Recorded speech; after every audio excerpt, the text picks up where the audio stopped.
Assalamualaikum warahmatullahi wabarakatuh. Fans sekalian, mudah-mudahan hari ini sangat luar biasa sekali bagi kalian semuanya. Mudah-mudahan dapat ilmu yang bermanfaat. Terutama pada konten kali ini kita akan membahas sesuatu yang menarik, yaitu sedikit kita akan membahas tentang buku ini, Muhammad Sang Yatim, Janji dan Kemenangan yang Dinanti, karangan oleh Profesor Dr. Muhammad Sameh Said. Beliau adalah salah satu guru di Al-Azhar, Mesir, dan ada kata pengantar juga dari guru besar Mesir di sini. Dan di sini menceritakan tentang Rasulullah Sallallahu Alaihi Wasallam, dan di sini bahasanya juga sangat menarik sekali, tidak terlalu formal, dan juga bahasanya ini seakan-akan kita terseret masuk ke dalam sejarah itu sendiri. Dan berhubung ini masih banyak anget-angetnya nih tentang lagu Sayyidah Aisyah radhiyallahu taala anha, wanita-wanita di sekitar Rasulullah sallallahu alaihi wasallam, maka saya tertarik untuk juga mengetahui bagaimana wanita-wanita yang ada di sekitar Rasulullah sallallahu alaihi wasallam, siapa saja mereka, dan mungkin walaupun tidak secara lengkap, akan tetapi ada beberapa wanita-wanita yang menarik untuk kita bahas pada pertemuan ini, atau pada konten kali ini. Kalau menurut saya bukan pertemuan, sorry. Saya tidak makan masih. Jadi fans sekalian, mungkin juga ada yang tertarik di antara begitu banyak wanita, bukan hanya ada Sayyidah Aisyah, tapi ada beberapa wanita yang agung di sisi baginda Rasulullah sallallahu alaihi wasallam. Di antaranya adalah para ummahatul mukminin, ibu-ibu dari kaum mukminin, istri daripada baginda Rasulullah sallallahu alaihi wasallam.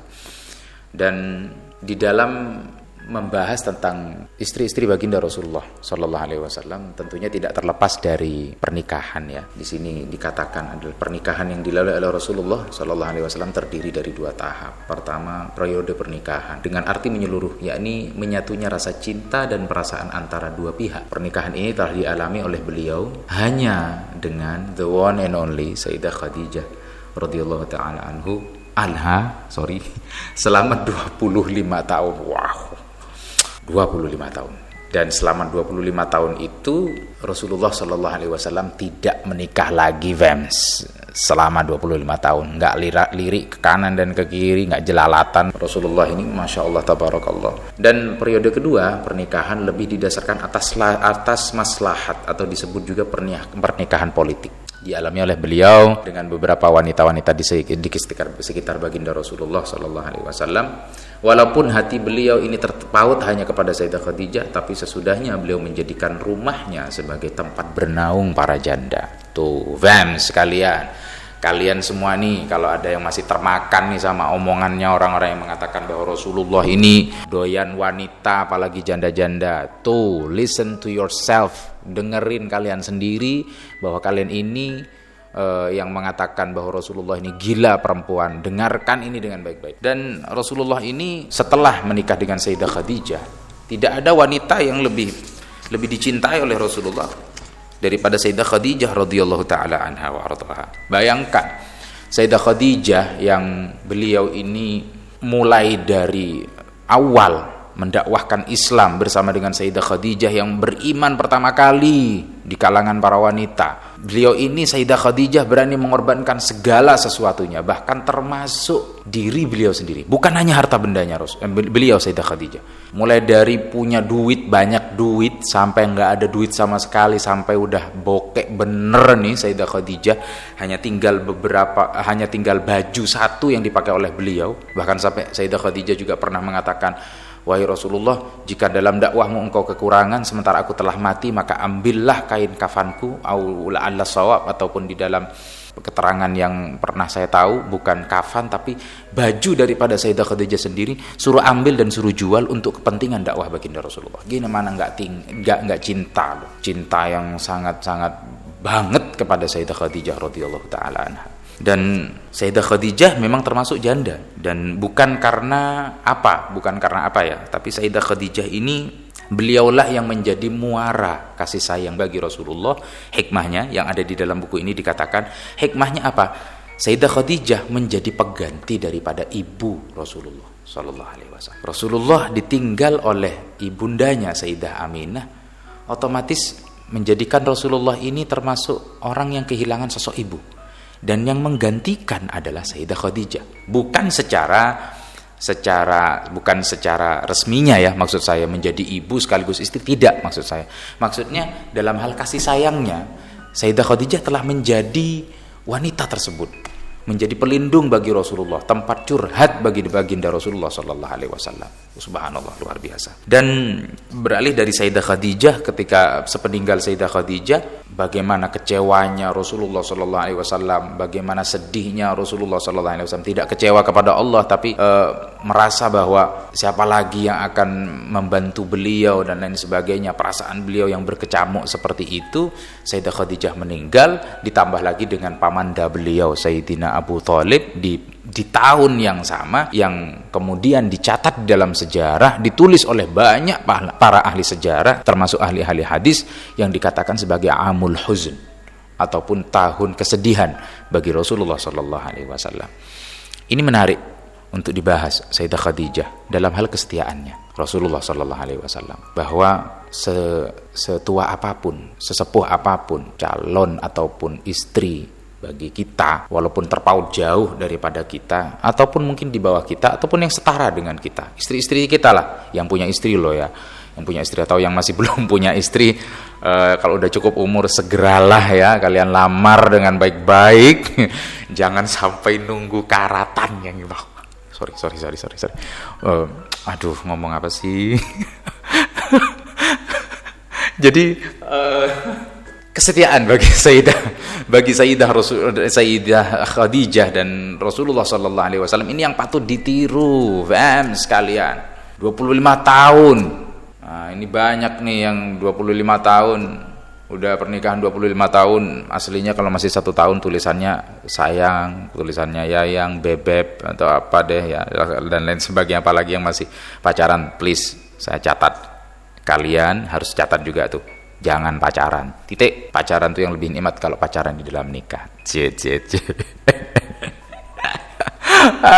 Jadi tawa dong.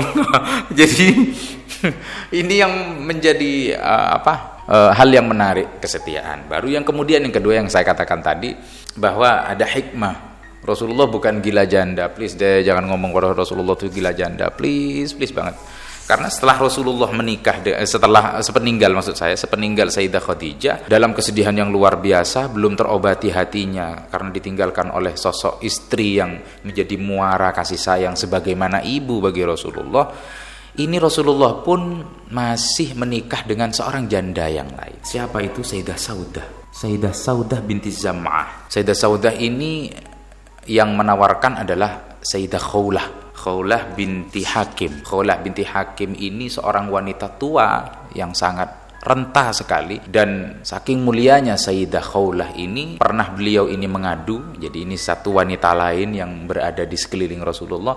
Beliau ini Sayyidah Khawlah satu-satunya yang dari kalangan non keluarga yang mana Allah Subhanahu wa taala turunkan ayat untuknya. Pada saat itu Sayyidah Khawlah binti Hakim bertemu dengan suaminya di rumah, dan tiba-tiba suaminya ini dalam keadaan temperamen tinggi. Ketika suaminya marah, kemudian suaminya ini mengucapkan kata-kata zihar. Engkau ibarat punggung ibuku.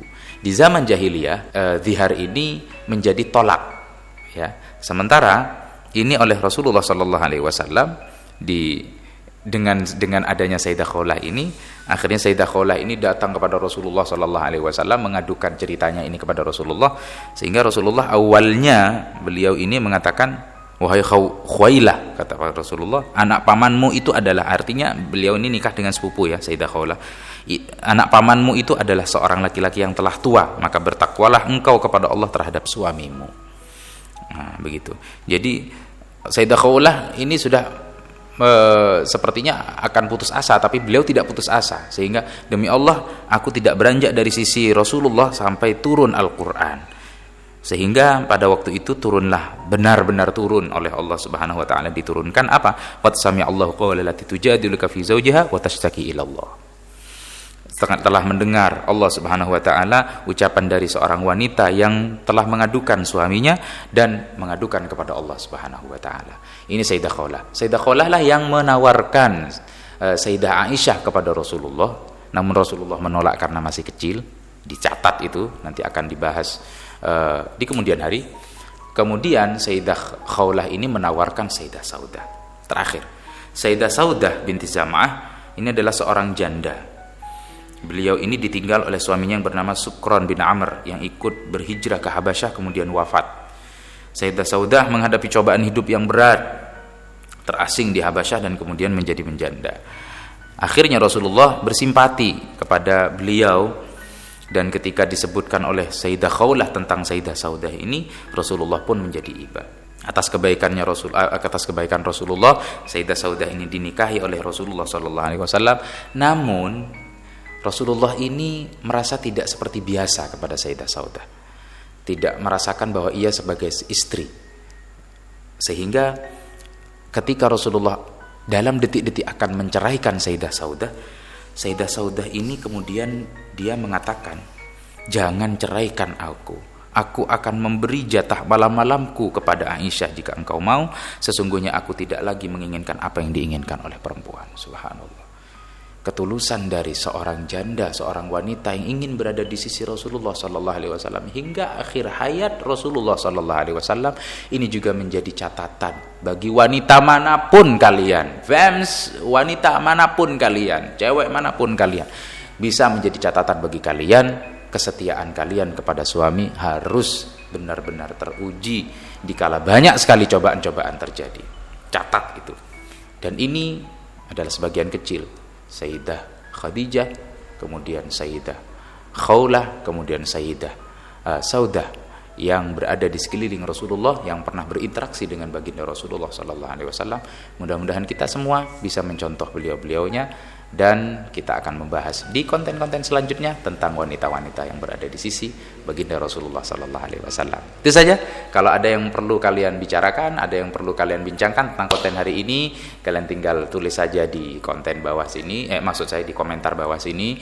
Jangan lupa subscribe, kasih tahu ke teman-teman kalian semua, share semua Val Hasan, dan kalian yang sudah ada di Val Hasan otomatis telah menjadi fans bagi kita semuanya. Assalamualaikum warahmatullahi wabarakatuh. Fans.